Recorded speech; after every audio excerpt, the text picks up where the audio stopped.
किसी को गाली नहीं देता, अपनी बात करता है, सामान्य घर से उठा हुआ आदमी है। उन्होंने कहा जाति ब्राह्मणों ने बनाई है, ये ब्राह्मणों की देन नहीं है। एक्चुअली ब्राह्मणों को गाली देना बहुत आसान है। तिलक तराजू और तलवार, इनको मारो, जूता चार। क्लब का अंगूठा मांग लिया, क्लब का अंगूठा मांग लिया, इनका भी नाम ले लो और न जाने कितना नाम लिखा दूं मैं।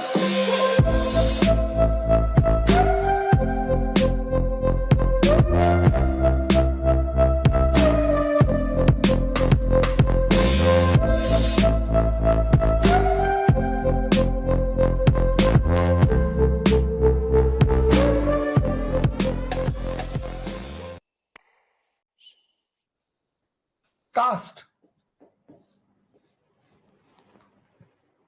सेंट्रल फीचर, हिंदू समाज का केंद्रीय तत्व, हिंदू सोसाइटी का सेंट्रल फीचर, केंद्रीय तत्व,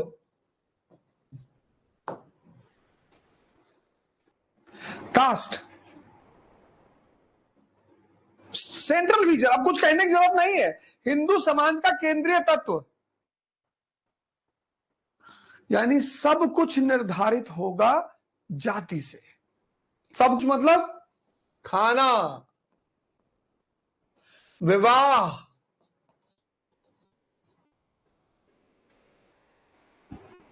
रिश्ते,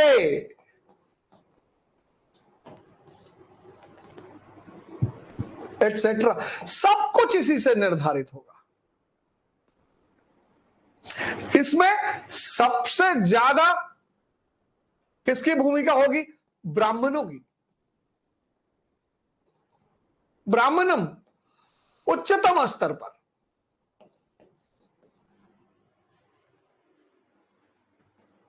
अंतरजातीय विवाह नहीं हो सकते, एक दूसरे के जाति में कोई खाएगा नहीं। जाति निकाला, आउटकास्ट बहुत बड़ा फीचर होगा। पंचायत मुख्य भूमिका निभाएगी। पश्चाताप, पेनेंस की भूमिका होगी। अब सवाल उठता है कि ये क्यों हो रहा है? ऐसा क्यों हो रहा है? ऐसा 18वीं शताब्दी में क्यों हो रहा है? जैसा हमारे संघ के मुखिया हैं मोहन भागवत जी, बहुत ज्ञानी हैं, बहुत सम्माननीय हैं। उन्होंने कहा जाति ब्राह्मणों ने बनाई है। और आजकल तो जो दौर चल रहा है, एक्चुअली ब्राह्मणों को गाली देना बहुत आसान है। कम जनसंख्या है, ज्यादा अचीवमेंट है, धर्म पर अभी भी एकाधिकार है। ज्यादातर ब्राह्मणों का ही धर्म पर एकाधिकार है। 3-4% जिसकी पॉपुलेशन हो और धर्म पर जिसका एकाधिकार हो और अचीवमेंट अच्छी हो, उसको टारगेट बनाना बड़ा आसान है। उससे पोलराइजेशन करने में बड़ी आसानी होती है। एक दलित लीडर हैं कोई दक्षिण के, बता रहे थे 1884 में कांग्रेस पैदा हुई और तिलक तो SC ST OBC के एकदम दुश्मन। विपिन चंद्रा पढ़िएगा, जाति। पहले तो आप थोड़ा सा मैं यहां पर आपको एक चीज बता दूं कि जाति व्यवस्था और जातिवाद दोनों बिल्कुल अलग चीज है। कास्ट सिस्टम और कास्टिसिज्म, ये दोनों अलग अलग बातें हैं। आप कहोगे अलग कैसे हैं? ये पैदा हुई गुप्त काल में और ये पैदा हुआ ब्रिटिश काल में।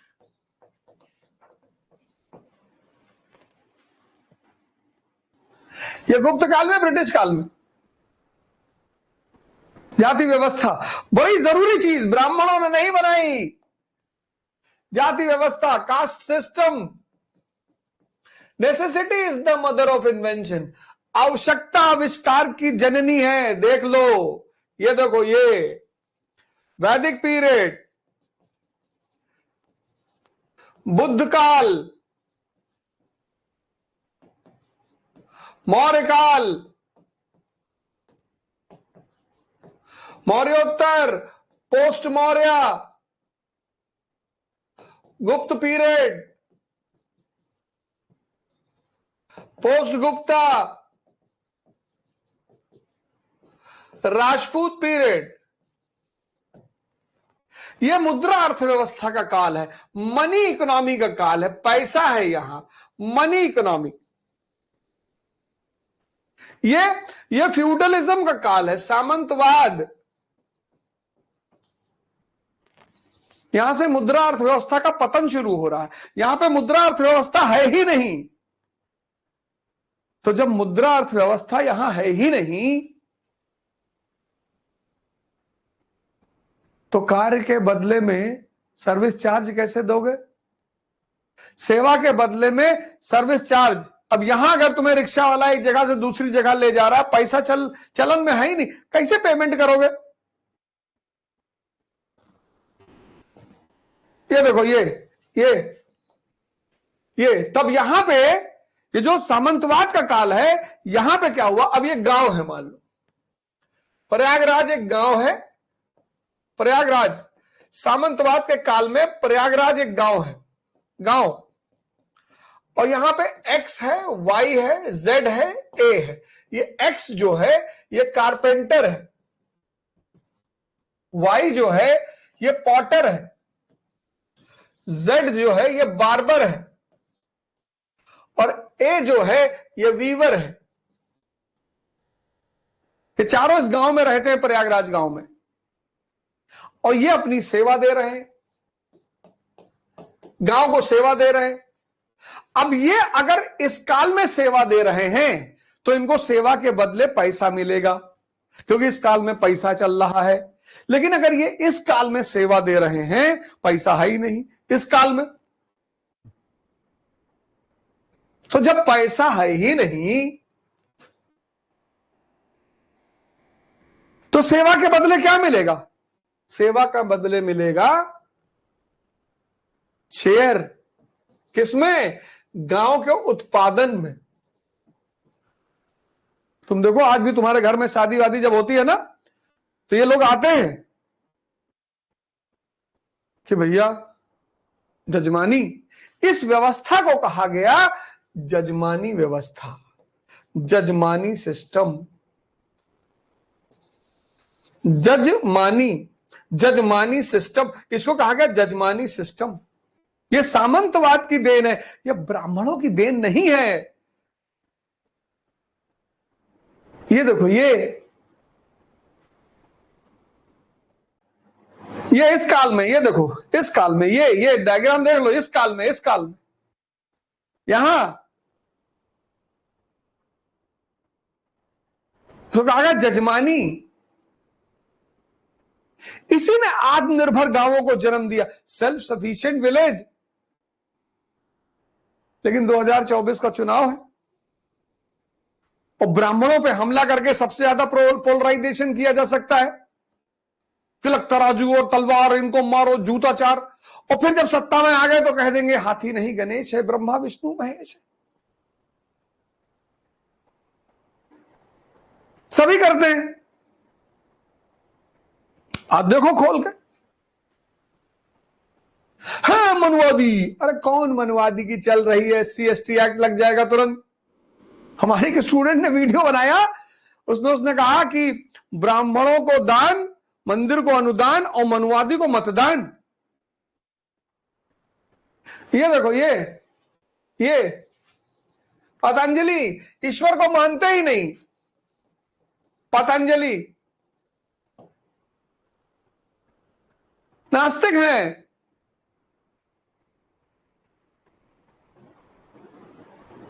रामानंद मध्यकाल के बहुत बड़े संत हैं। रामानंद ब्राह्मण हैं, कबीर इनके शिष्य हैं, गुरु रविदास इनके शिष्य हैं, सब लोअर कास्ट इनके शिष्य हैं। कहां इन्होंने तेल डाला शूद्रों के कान में? ये देखो, लहड़ी महाशय ब्राह्मण है। इनका एक दलित शिष्य है भगवान दास,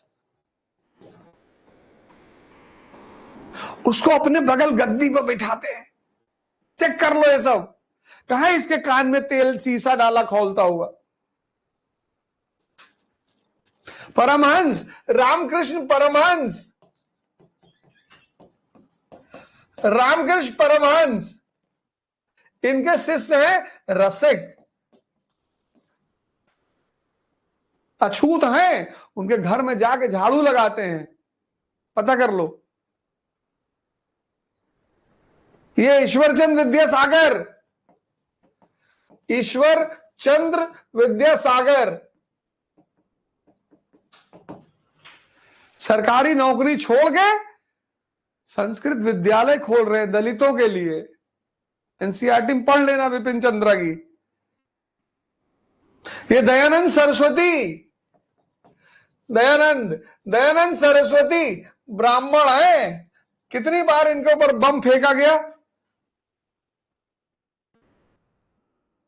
वो डॉक्टर अंबेडकर की टाइटल अंबा वाटकर उनके ब्राह्मण गुरु से आ रही है।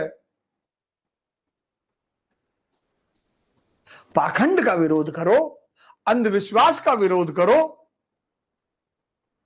24 का इलेक्शन आ रहा है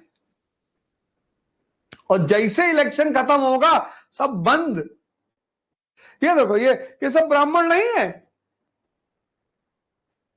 क्लब का अंगूठा मांग लिया, क्लब का अंगूठा मांग लिया, इनका भी नाम ले लो और न जाने कितना नाम लिखा दूं मैं।